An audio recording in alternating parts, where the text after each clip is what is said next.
is BTV, your home for memorable. The cold January weather continues, especially as we head into next week. Bitter cold temperatures, and yes, there could be another chance of some winter weather. I will have the latest on your forecast coming up. Right now on News Channel 6 at 10, each state leader is talking about top priorities for the year. We'll take you to the Eggs and Issues event in the state capitol. Also ahead, Richmond County School Board letting the public speak about the homestead exemption tonight.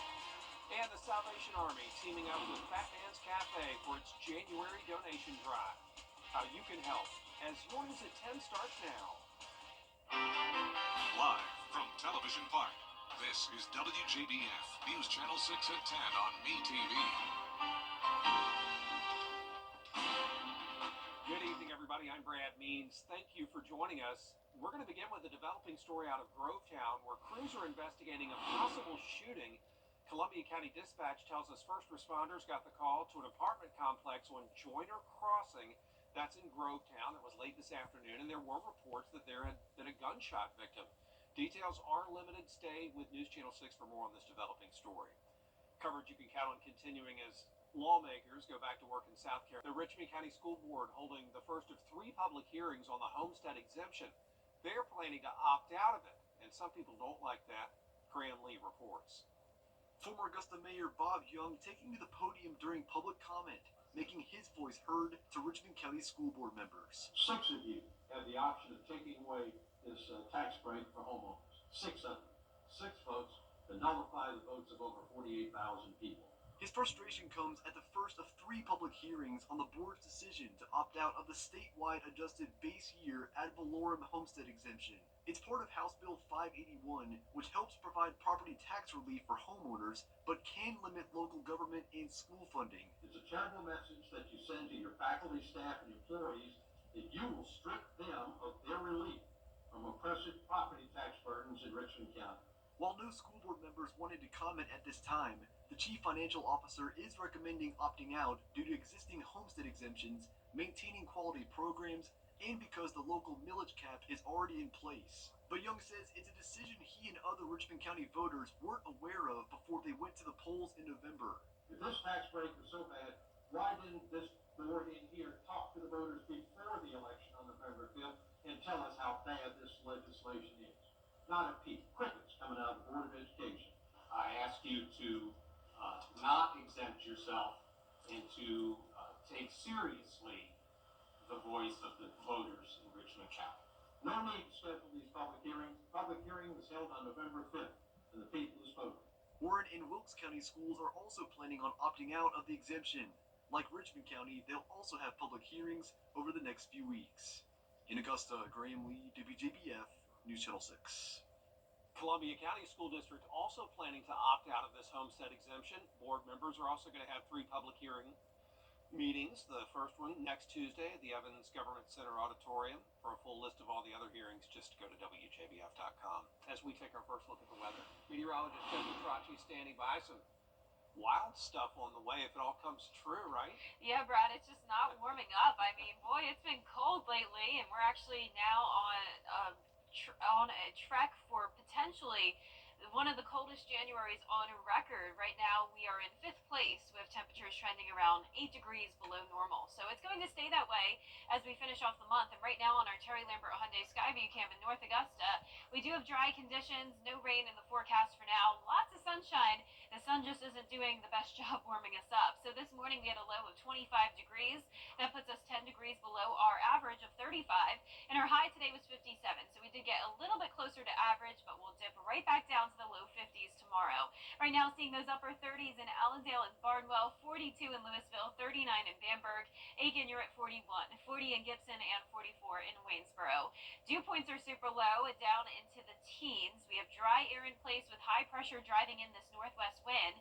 8 miles per hour in Augusta, 7 in Aiken, 7 in Edgefield, 9 in Saluda, and gusts are occasionally up to around 15 to 20 miles per hour. So breezy conditions tonight with some high-level clouds here on satellite and radar. No rain nearby, though, so this is just a large area of cloudy conditions. Some snow up to the north of us here and there, but we will be back to sunshine tomorrow. A clear start to our day, other than a little bit of cloud cover here and there. Temperatures falling into the upper 20s and then 35 by 9 a.m. So looking ahead here, temperatures remain in the 50s for highs, lows in the 20s. We'll see a little bit of a warm up as we go into the weekend with some rain chances, but then we cool right back down next week. I'll have that full 10-day forecast coming up shortly, but back to you, Brad. All right, Jenna, thanks. The Salvation Army is collecting cleaning products to maintain a healthy environment for those who benefit from their organizations, and they just want to make sure everyone stays as healthy as possible where they live. Bria Smith with how you can help. Right here at Fat Man's is just one of many locations where you can drop off cleanliness products or even warm garments. But if you're not in the Augusta area, there are other ways you can donate. Products like laundry detergent, sanitizing sprays, wipes, dish detergent, and paper towels can be dropped off at any Salvation Army nonprofit or family store. Organization leaders share how this will help maintain facilities like the Center of Hope as healthy and clean as possible for those who live there. This drive is essentially for our Center of Hope, and at our Center of Hope we have men, women, children that are staying. That's our shelter, where they're staying overnight, they're staying and getting casework so that we can help get them into a full-time residence somewhere, a house to be in or an apartment. And in order to do that, in order to have this, what we call the Ministry of Dignity, we want to make sure that we're able to keep the place clean. We want to make sure that they're able to wash their clothing. A list of items and drop-off locations can be found on our website at WJBF.com. In Augusta, Bria Smith, WJBF News Channel 6. Aiken County leaders are conducting the annual Point in Time survey. That's the one that tracks homelessness in Quiet weather for us the rest of this week, but then over the weekend, clouds take over along with a pretty high chance of rain. Then next week, we have the bitter cold air moving in, along with that slight chance of some winter weather again. I'll have your full Viper 6 forecast when we return.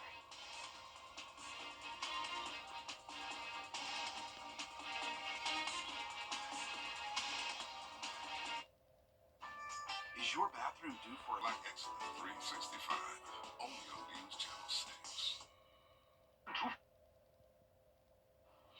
Now, your most accurate forecast with WJBF Live Viper 6. Welcome back. So I received multiple photos tonight of cloud iridescence. Check out this gorgeous shot taken by Alexis Weathers. Love her last name, by the way. This was in Augusta. Look at that color there in the sky. And usually this happens during the daytime.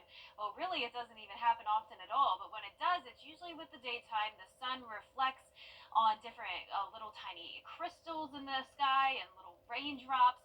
But in this case, we have those high-level clouds come through tonight. And we have those tiny crystals and water droplets in those clouds. And the moonlight, because we have the full moon over here, refracted onto that. And then it caused the beautiful colors to pop up in the sky. So thank you so much to Alexis for sharing this photo. We do still have that full moon. It's the wolf moon visible for the next 2 days. It did peak yesterday, but this is the first full moon of 2025. So definitely look out for that. Now, our Terry Lambert Hyundai Skyview cam outside the station showing dry conditions tonight. Chilly temperatures, 44 degrees, feeling like 40 because of a west wind at 8 miles per hour. Dew point of 18, visibility good at 10 miles, and upper 30s through low 40s across the board this evening. You can see all the high-level cloud cover that's come into our area, but no rain nearby. We do have high pressure and control, an area of showers down there towards Texas, but for us tomorrow, we're keeping things sunny in the afternoon, upper 20s in the morning, and then low 50s by around 2 o'clock. So no chance of rain for now, but then up to a 70% chance on Saturday, and a few showers possible on Sunday as well. So this rain will move in pretty early on Saturday, all part of a cold front passage. Some heavier downpours possible here, but it will be pretty fast moving. So notice by the afternoon, we're just left with some light showers, and then by the evening, things look much better. So there will still be some lingering showers around on Sunday, but mostly in the morning as well.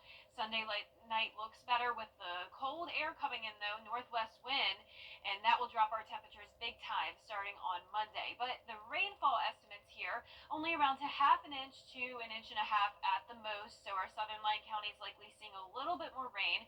And you can see with the rain, we have a slight warm up here, 59 on Sunday, then dropping down to 46 on Monday, and upper 30s for highs on Tuesday.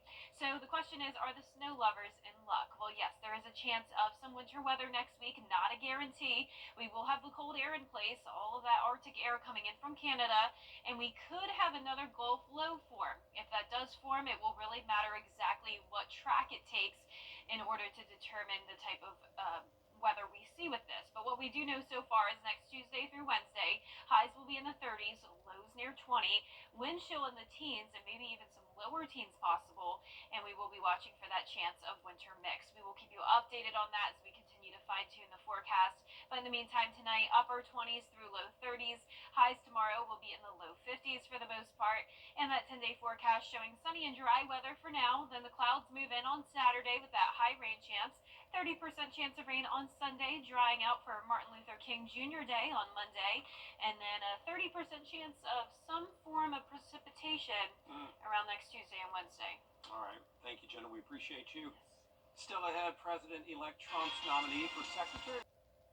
Augusta is a name known nationwide, a destination for scenery, sports, and medicine. But to many, it's simply home. Pinnacle Bank is proud to be a part of Augusta's story, providing the products, services, and local decisions that help the people who call it home achieve more. In person or online, Pinnacle is Augusta's one bank for life and a proud partner of Salute to Service.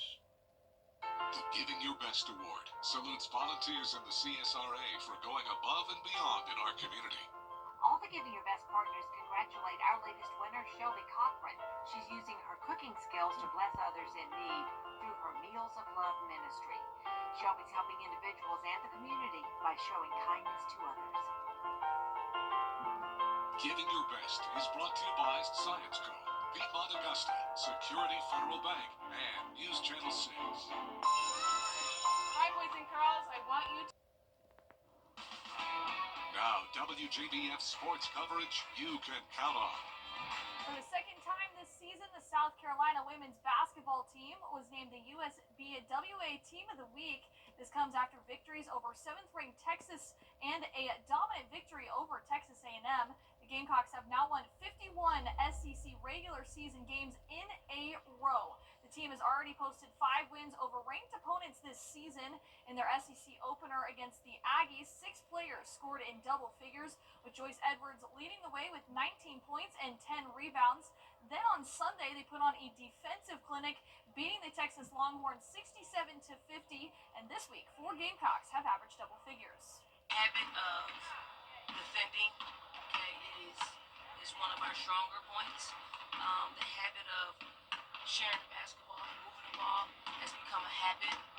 Our ability to rebound has been inconsistent. Box out has been inconsistent. That's what we got to get better at. The Gamecocks hit the road to face 19th-ranked Alabama on Thursday at 7 p.m. In ACC men's basketball, Georgia Tech hosting the Clemson Tigers. Clemson off to a fast start offensively, but Georgia Tech closing the gap at halftime. Clemson leads at 36-25. Jaden Zachary leading the way with 12 points, and Georgia Tech's Javion McCollum leading the way with 11. And in North Augusta, a new baseball and softball facility is coming to the school this spring. The school board in Aiken received a construction update on the baseball and softball athletic complex being built at North Augusta High School. Leaders say the project is under budget and on schedule for a projected completion date of March 1st. Well, forever, North Augusta has had to compete softball and baseball at Riverview Park. They have not had those facilities on their campus. So they're thrilled, and we're thrilled that they'll be able to have all those facilities on their campus, and they'll no longer have to travel to the other side of the city to play baseball and softball. And WJBF will, of course, continue to keep you updated on the progress of the complex. In football, the South Carolina Athletic Coaches Association announced that Brian Smith of Barnwell High School was named the Coach of the Year. Coach Smith led the Warhorses to 13 wins this season and to a lower state championship game against Clinton. He's had 34 years of coaching experience, 23 of those as head coach. He also coached Team South Carolina in Border Bowl 11. the field is now officially set for the annual Augusta Haskins Award Invitational. It'll take place at Forest Hills Golf Club in Augusta on April 5th and the 6th. There are 14 teams in the field, and they highlight several of the nation's top 25 programs. That's it for sports. We'll be back. News Nation Friday. And last but not least, for a lot of veterans, the transition to civilian life can be a big challenge. But there's a unique program up in New York that's trying to help people heal. Sweat with a Vet brings veterans together for free yoga classes. It gives them a space for physical and emotional recovery. Tristan Begum takes us inside the hot yoga spot to see how this program is helping veterans find peace and a connection on the mat. Take a second to collect yourself in this. It may not be the first setting that comes to mind Close your eyes. when you think of veterans like Jesse Summer and Scott Leslie, who've served in the Air Force and Army National Guard, deployed overseas in places like Kuwait, Iraq, and Afghanistan. I think a huge challenge to military service is that there are a lot of things that you witness or participate in that you can't really share with people who weren't there. But inside this 90-degree studio, those stories can be left untold. Instead, you'll find a room full of veterans in yoga poses, with sweat dripping down their faces. Basically, the people you may never have met before, but who experience something that need not be expressed verbally, but you just know. And that's really comforting. It's an incredibly peaceful time, allows you to connect with yourself and really remove yourself from all the shenanigans and all the noise from everyday life. Sweat with a Vet was started in 2022 by Scott Leslie, the Director of Veteran Services for Albany County. Yoga is a great way for any veteran or first responder to heal themselves. Leslie started the free program as a way to help veterans in the community connect with one another. But the benefits on the mat go far beyond. How it can help a veteran who maybe is having a hard time letting go of something they experienced, or having a hard time sleeping at night, or dealing with chronic pain, or something physical. Yoga can help in all of those ways, because really it is designed to channel your thoughts inward, to focus on every single part of your body. Exhale, right leg. Grounded lessons that provide a different kind of physical and mental challenge. You can only do so many push-ups, you can only run so many miles. You can be present so that you can forget the things that should be forgotten, focus on the things that are important. That's really the lesson. And then breathe here. And you can In gentle poses and focus on breath, and sigh it out. helping to take the lessons on the mat into everyday life. Good to see our vets taking part there. Yeah, it can be really therapeutic. Absolutely. I love yoga personally. I did some yoga before I came to work this morning, or this afternoon. So, It helps. Yeah, not a fan on my end, but it looks great for them. Sure, especially like with Good for you. goats and puppies. It can be With fun. goats, that's a Right. game changer. That's Yeah. what makes it fun. The regular yoga, not for me as Oh. much. Well, our 10-day forecast showing weather that's not for me either. It's a little too cold, guys. Temperatures are staying in the 50s, lows in the 20s. We'll warm up a little bit this weekend, but it comes with rain. All right, thanks a lot, Jen and Gianna, and thank you all for watching. We're back at 11 on News Channel 6. Hogan's Heroes is next.